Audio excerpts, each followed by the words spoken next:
Baik saudaraku pemirsa channel terpilih MTA TV dimanapun Anda berada, terima kasih Anda masih setia bersama kami, khususnya di kesempatan sore ini dalam special program terkait dengan program upgrading nasional guru-guru TPA MTA se-Indonesia tahun 2020 yang diselenggarakan oleh Forum Komunikasi TPA MTA Pusat tentunya yang ada di Surakarta ini.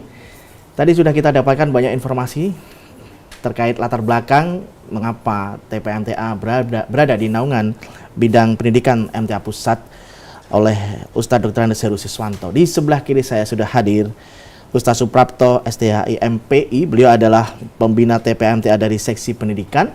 Di sebelah ujung ada Ustadz Dr. Andes Kardianto. Beliau adalah Ketua Penyelenggara Upgrading Nasional Guru-Guru TPA MTA se-Indonesia tahun 2020. Assalamualaikum warahmatullahi wabarakatuh. Waalaikumsalam warahmatullahi wabarakatuh. Kabar baik dan sehat semuanya, Ustaz? Alhamdulillah. Ini pemirsa, kalau saya berada di tengah-tengah narasumber yang pendidikannya tinggi ini, saya sangat lebih terangkat begitu pendidikan saya. Insya Allah nanti kita juga akan membahas tentang bagaimana mempersiapkan generasi muda sejak dini begitu, Ustaz. Betul, betul, Mas Abi. Ya, saya ke Ustadz Suprapto terlebih dahulu ya. Sebenarnya bagaimana, apa saja peran dari Seksi Pendidikan MTA Pusat ini terhadap kemajuan dan perkembangan TPA MTA? Kita tahu kan landasan pelajaran yang berbasis agama, budi pekerti yang luhur itu kan harus ditanamkan sejak dini. Gitu, silakan Ustaz. Baik, terima kasih Mas Tommy. Assalamualaikum warahmatullahi wabarakatuh. Waalaikumsalam warahmatullahi. Alhamdulillahirabbil alamin. Asyhadu an la ilaha illallah wa asyhadu anna Muhammadan abduhu rasuluh. Allahumma sholli ala Muhammad wa ala alihi wa sahbihi ajma'in, amma ba'd.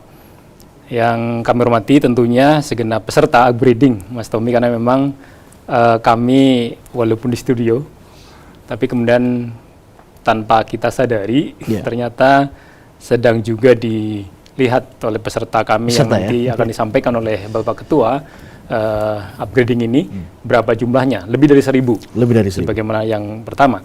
Cuma kami juga bersyukur kepada Allah tentunya bahwa di sore hari ini sebagai bentuk kegiatan rutin tahunan, harapan kami untuk FKG TPA bisa mengadakan upgrading ya, yang kemudian satu waktunya dari Alustad Dr. Andes Ahmad Sukino, kemudian dari bidang pendidikan, dan nanti oleh selanjutnya secara teknis tentunya dilakukan setelah itu.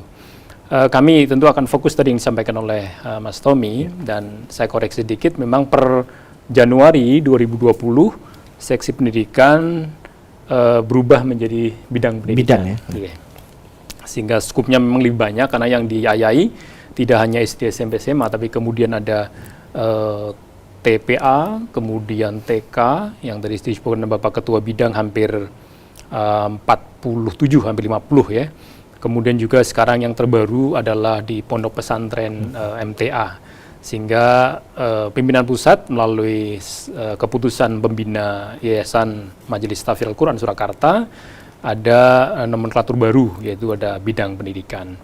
Tadi disampaikan bagaimana peran bidang pendidikan untuk meningkatkan TPA di seluruh Indonesia.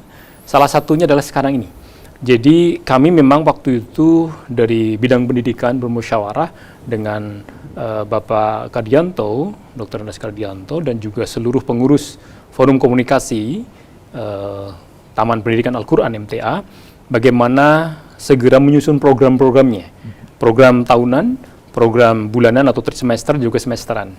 Hari ini termasuk program tahunan yang kami harapannya bisa sangat luar biasa antusias melihat secara fisik ya, tapi kemudian memang karena kondisi seperti ini kita coba membuat online seperti ini, yang tadinya awalnya dengan streaming saja, kemudian mereka akan melihat seperti Hiram kemarin, dan alhamdulillah atas kerjasama yang baik dari panitia komunikasi dengan pimpinan pusat dan sekretariat sehingga bisa terlaksana secara bersama live seperti ini. Itu adalah hal-hal yang kemudian salah satu bagaimana kami mendorong TPA ini bisa berkembang. Tadi disampaikan bahwa ada kegiatan lain seperti misalnya di Al-Husna misalnya. Al-Husna basicnya sebenarnya TPA. Sehingga waktu itu bagaimana ketika bidang pendidikan meneruskan kembali program Al-Husna itu bisa menjadi satu parameter bagaimana TPA di daerah itu berkembang. Baik dari sisi membacanya Al-Quran, kemudian hafalan surat-surat pendeknya, kemudian juga doa-doa harian, dan juga bagaimana ketika berorasi atau berpidato yang kita sebut dengan al-husna itu. Kemudian juga kita mencoba untuk mendorong bagaimana setiap TPA itu bisa mempunyai satu program yang sama, yang bisa terukur secara nasional. Itu wilayahnya adalah di FKG TPA yang diketuai oleh Dr. Andes Kardianto ini, sehingga kami berharap dengan dukungan-dukungan yang memang kita berikan, itu kami melihat luar biasanya segenap asatid dari forum komunikasi guru-guru TPA se-Indonesia ini, baik koordinator masing-masing perwakilan, antusiasme untuk menggairahkan bagaimana memberikan satu pendidikan kepada anak-anak usia yang masih level 7 sampai 12 tahun, ini bisa bergelora di setiap cabang dan perwakilan. Karena kalau kita lihat kita di level 360-an kira-kira, ya 360 data yang masuk ke TPA di seluruh Indonesia, padahal kita punya cabang dan perwakilan hampir 630, sehingga praktis masih 300-an cabang-cabang. Harapannya nanti beliau Al-Ustaz juga memberikan satu semangat baru kepada pengurus untuk bisa memberikan satu pelayanan baru selain menjadi embrio tumbuhnya TK dan nanti ke depannya SD, itu adanya Taman Pendidikan Al-Quran ini. Demikian Mas Tommy yang bisa saya sampaikan di awal ini. Ya. Kemudian kalau kita lihat perkembangannya dari zaman ke zaman begitu ya, desain dari sistem pendidikan berbagai banyak sekolah gitu, banyak berbasisnya begitu. Khususnya kalau dari TPA MTA ini menghadapi masa pandemi seperti ini, pastikan ada perubahan. Karena pandemi ini kan merubah banyak hal, mulai dari ekonomi, sosial, budaya, dan juga pendidikan juga pastinya kan. Apalagi ini kan belum aktif secara penuh tatap muka begitu. Bagaimana langkah yang bisa disiasati dari pihak dari yayasan untuk membina dari TPA MTA-nya ini? Baik. Jadi demikian Mas Tommy, memang untuk kondisi sekarang itu kan kondisi yang major ya, kita tidak bisa memprediksi waktu itu. Betul, atau belum memprediksi sama sekali, bangsa kita juga sama. Sehingga ketika kita bicara yang lebih sangat paling bawah di tataran Taman Pendidikan Al-Quran, itu memang kita selama pandemi ini tentu praktis tidak semasif ketika kita belum pandemi. Sehingga kami masih terkesan bahwa untuk TP-TP di daerah itu kan belum bergerak lagi pasca pandemi. Yang bergerak adalah guru-gurunya, karena ini adalah satu bentuk bagaimana kita mempersiapkan sebenarnya. Satu hikmah, ustadz-ustadz kita itu bisa mempersiapkan bagaimana kurikulumnya, bagaimana kemudian silabinya, bagaimana kemudian nanti di rencana pembelajarannya, itu adalah masa ini. Dan pasca upgrading, ini adalah masa yang kemudian bagaimana para asatid kita, ustadz dan ustadzah itu mempersiapkan itu. Sehingga bagaimana kalau kemudian besok atau pasca upgrading, kita akan melihat bagaimana kemudian kebijakan pemerintah kita untuk sekolah yang formal saja, itu masih dengan daring. Nah, nanti kita akan mencoba mensimulasikan bagaimana ketika memang semakin diperkecil. Jadi boleh jadi nanti setiap satu cabang itu ada TPA jumlahnya 50 orang misalnya, gurunya ada 5, boleh jadi ini seperti private ya. Jadi nanti datang kemudian beberapa orang, 5 orang, 7 orang, karena itu memang lebih sebenarnya begitu, 30 orang kemudian dibagi menjadi 5 misalnya sebenarnya di setiap sesi ketika kita mengajar di TPA. Sehingga memang kami belum bisa menggambarkan secara utuh bagaimana kira-kira untuk desain pembelajaran untuk adik-adik kita yang ada di TPA MTA ketika masa ini. Kami hanya nanti berkaca di beberapa batko TPQ, memang ini aja sedikit berbeda, ada TPQ dan TPA. Berbeda di lafal tetapi sama sebenarnya. Karena TPQ sebenarnya yang lebih familiar di nomenklatur kita ya di pemerintah, cuma di daerah kita lebih nyebutnya ke TPA. Karena ada dua hal kan, TPA itu kadang kalau misalnya di Bantar Gebang itu ada TPQ, dia nggak mau TPA. Karena TPA ada tempat pembuangan akhir misalnya.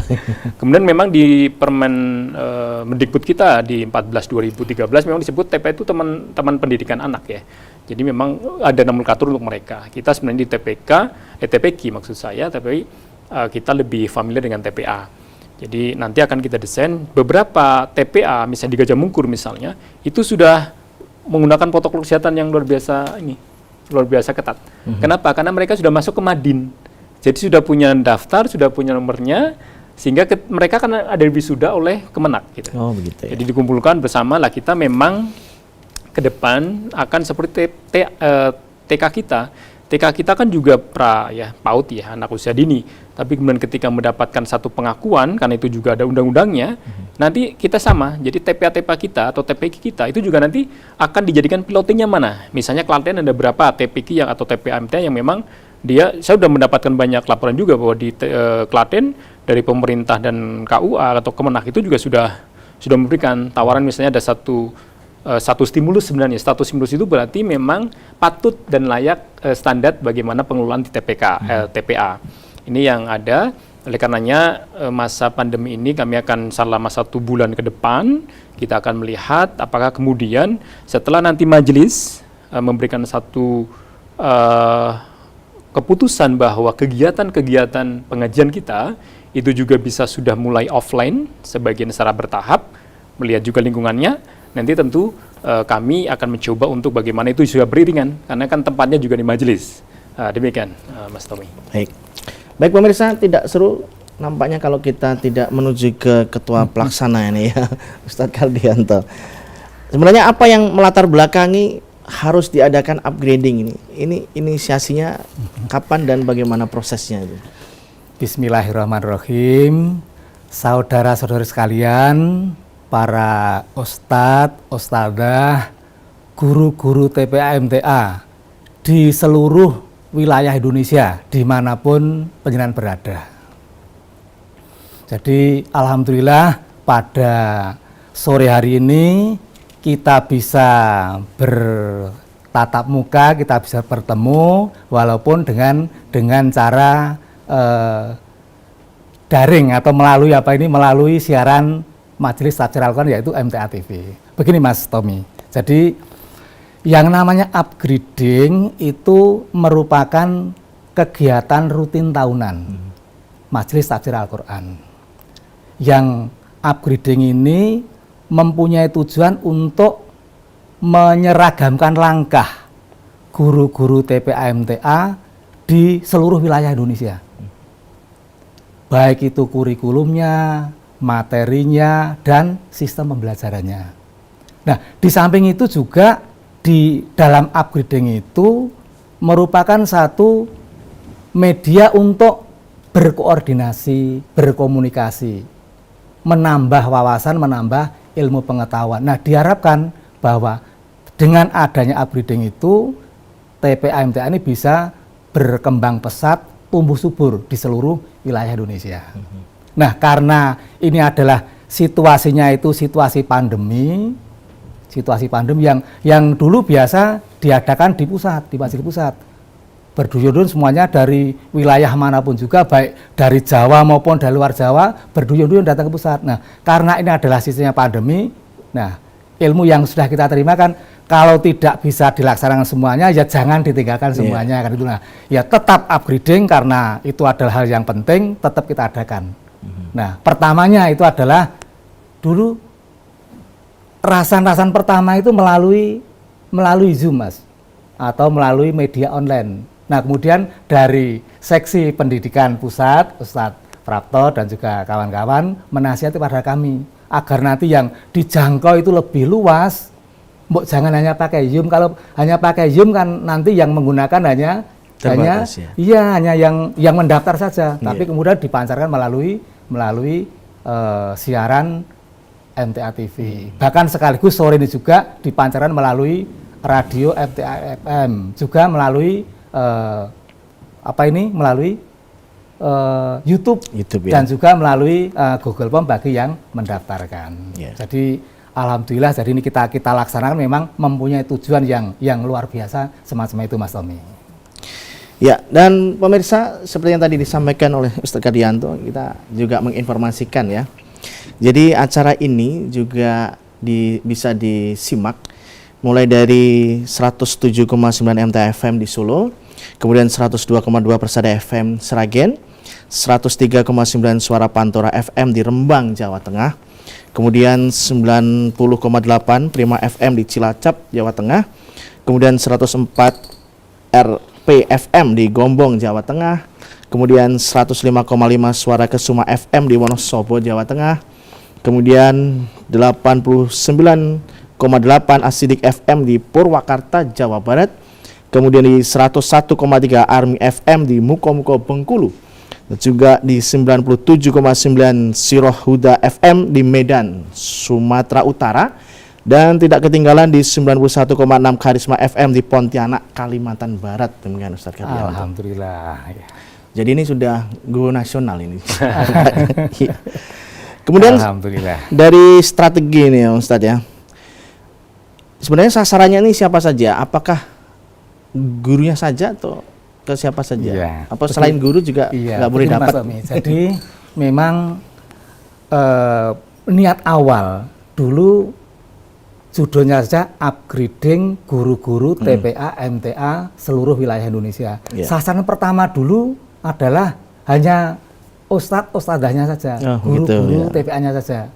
Nah kemudian dari seksi pendidikan menasihkan kepada kami karena bahwa perkembangan TPA itu bukan hanya tanggung jawabnya guru kan Mas Tommy kan gitu. Iya. Itu tanggung jawabnya juga pengurus cabang, juga pengurus perwakilan, juga apa itu guru daerah, juga warga semuanya.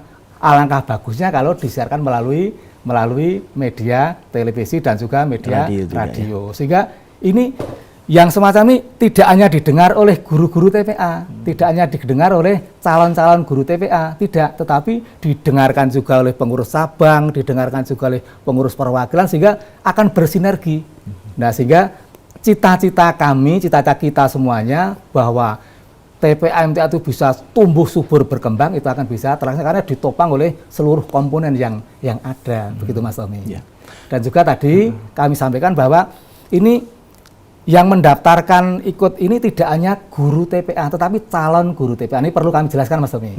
Jadi yang namanya guru TPA itu adalah di cabang itu sudah ada TPA-nya dan dia mengajar di situ. Ya. Itu wajib ini mengikuti kegiatan upgrading ini. Ya. Dan juga calon guru TPA apabila di cabang itu belum ada TPA-nya Sedang mempersiapkan ya. Siap mempersiapkan. Jadi waktu yang akan datang itu cabang kami harus punya TPA. Nah gitu, ini dihadirkan ikut mendaftarkan upgrading pada saat ini. Begitu Mas Tommy. Ya. Kalau terkait sejarah boleh tahu yang kalau TPA MTA itu yang pertama di tahun berapa di cabang mana? Oh, Masih iya. ingat atau sudah agak Baik, lupa? jadi gini, perkembangan TPA itu begini Mas Tommy. Jadi kalau bisa saya saya urutkan begitu ya. Itu ada perkembangan TPA itu ada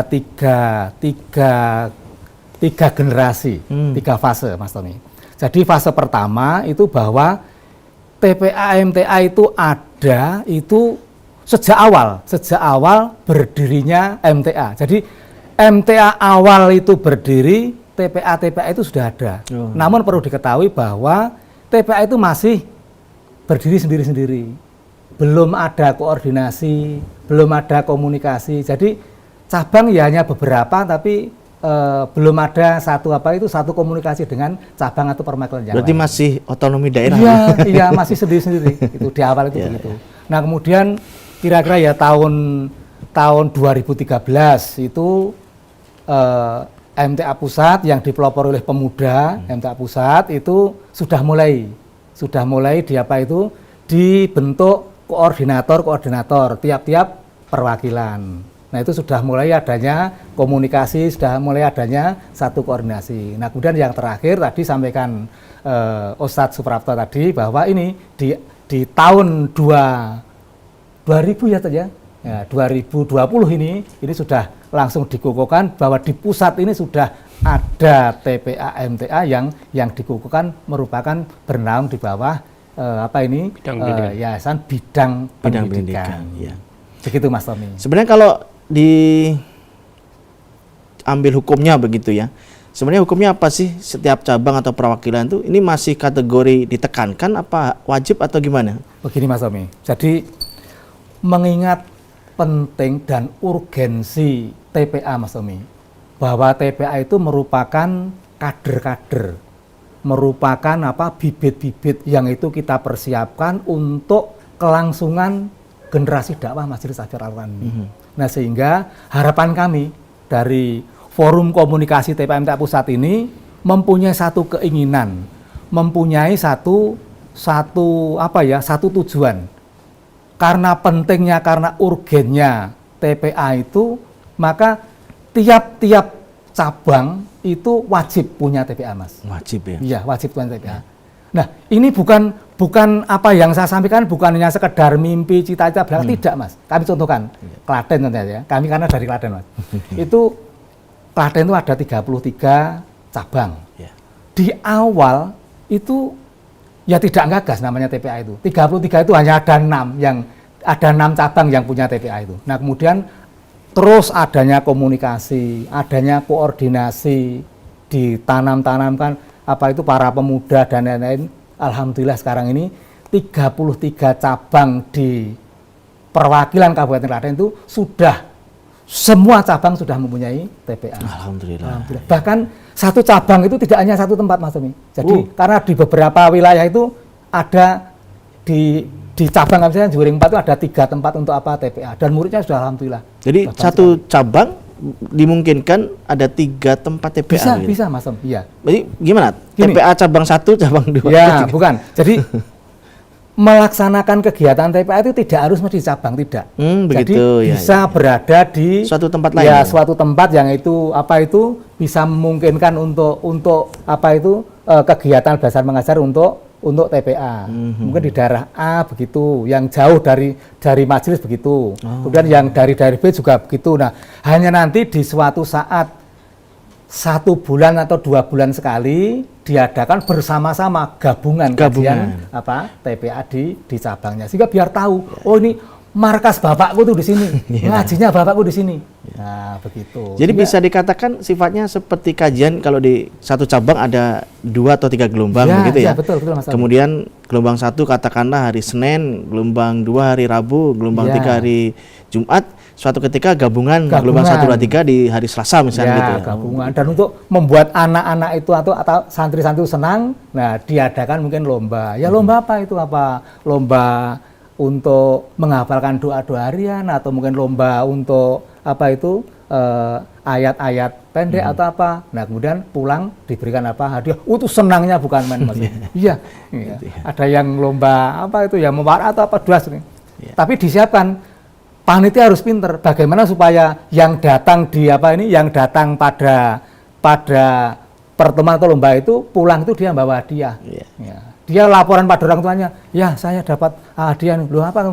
Saya hanya goyang-goyang dorong-dorong dengan teman, tapi dapat wah pinter kamu. Nah, itu merupakan satu motivasi bagi para santri kita. Iya. Kalau boleh tahu nih kan publik ini ya. Kalau yang saya juga kan bukan guru TPA aja, pengen tahu juga ini. Sebenarnya apa yang diberikan oleh panitia upgrading ini kepada guru TPA itu yang nanti harus dibekalkan atau yang di downgrade-kan ke siswa atau ke santri begitu. Apakah ini melulu pelajaran agama Islam, membaca, menulis, atau ada permainan? Kadang-kadang ada permainan juga yang dipandang baik, tapi ternyata ada unsur yang nggak pas dalam kacamata agama. Ini sejauh mana materi ini nanti disampaikan? Baik, jadi berbicara masalah materi, Mas Tommy. Jadi FK TPA MTA Pusat itu sudah menerbitkan buku-buku. Oh, ada bukunya ya? Jadi buku-bukunya. Jadi pelajaran-pelajaran di TPA MTA itu di daerah-daerah itu sudah dicetakkan dari pusat. Nah, sehingga materi yang diajarkan adalah kurikulumnya itu adalah kurikulum pusat. Jadi apa yang diajarkan di TPA daerah-daerah itu mengacu kepada kurikulum pusat. Yang sudah ditetapkan ya? Iya, sudah ditetapkan di pusat. Sehingga apa yang diajarkan di wilayah-wilayah, di daerah-daerah itu adalah penjabaran kurikulum yang sudah dibuatkan oleh pusat. Materinya pun juga begitu, juga dibuatkan oleh pusat gitu. Dan juga kami sampaikan kepada pemirsa semuanya bahwa untuk kajian TPA sekarang ini beda dengan TPA zaman dulu. Kalau TPA zaman dulu itu gurunya saja hanya bukunya hanya satu itu, yaitu hanya Iqra, ya besok ya Iqra, sehingga siswa itu jadi jenuh itu. Tapi kita tidak, alhamdulillah sudah dipersiapkan. Ini kalau nanti pagi itu disampaikan bagian pertama sampaikan Iqra, nah kemudian bagian kedua nanti doa-doa harian. Kalau sekiranya para santri itu sudah agak capek, agak loyo, ada lagu-lagu TPA itu ada. Anak-anak kita ajak apa? Nyanyi. Nah, sehingga anak menjadi senang kembali. Nah, kemudian berikan materi lagi. Berikutnya nanti diceritakan tentang kisah-kisah para sahabat dulu. Nah, sehingga pembelajaran TPA sekarang itu menyenangkan, sehingga anak tidak akan jemu, tidak akan bosan, tidak akan istilahnya itu kapok untuk ke TPA. Sehingga bahkan berangkat ke TPA itu bahkan karena dia senang di situ ngajak teman-temannya itu. Iya, ngajak temannya sehingga tiap hari bertambah. Bahkan kalau di gelombang 1 di TPA itu enggak cukup, pokoknya nanti ada yang dibuat gelombang 2 masuknya hari lain, Begitu perkembangannya semacam itu Mas Tommy. Kemudian kalau dari yang sudah dilakukan ini ya, ada kendala yang dihadapi dalam operasionalnya, apa yang paling besar gitu?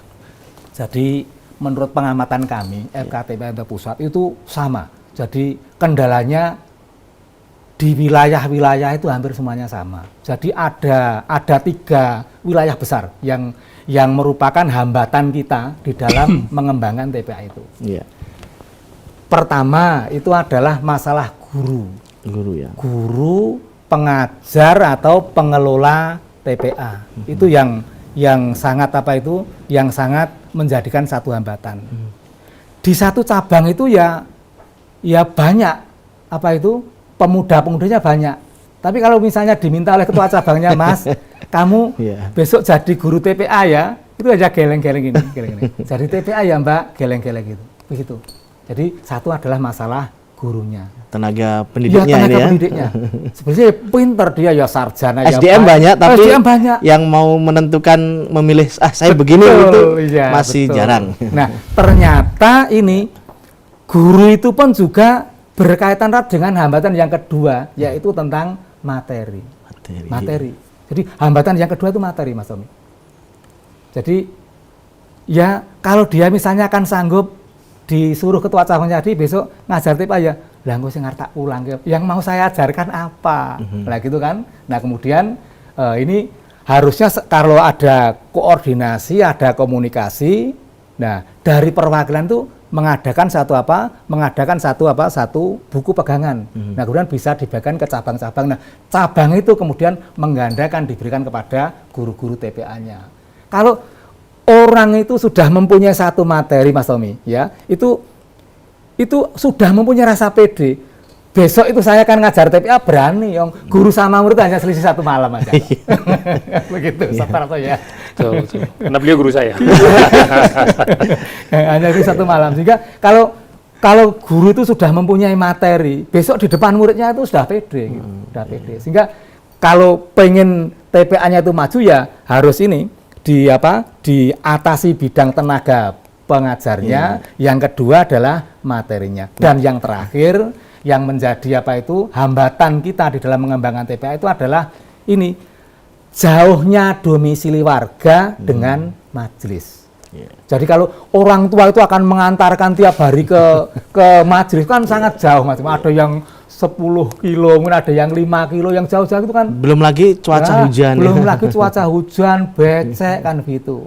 Nah, itu ada solusi-solusinya semuanya, dan itu semua sudah menjadi dipegang teguh di TPA MTA pusat ini. Nah, sehingga di daerah-daerah itu kalau mengalami semacam itu sudah gampang nih, sudah di daerah-daerah lain ya sudah mengalami begitu. Pengatasnya begini, selesai. Sehingga yang alhamdulillah yang sudah perwakilan yang sudah ini ya bukan Jombang, bukan Mas Tommy ya. Sudah kita datangi ke daerahnya, alhamdulillah perkembangan TPA-nya alhamdulillah bagus. Surabaya itu alhamdulillah langsung banyak sekarang cabang-cabangnya. Baik. Mas Tommy. Baik pemirsa, itu tadi perbincangan kita terkait dengan program yang sudah dijalankan tiap tahunnya, yaitu upgrading nasional guru-guru TPA MTA se-Indonesia, khususnya yang tahun ini tahun 2020. Nah, kita akan simak tausiah oleh pimpinan Pusat Yayasan Majelis Tahfidz Al-Quran Al-Ustadz Dr. Andes Ahmad Sukino terkait dengan program upgrading ini. Selamat mengikuti.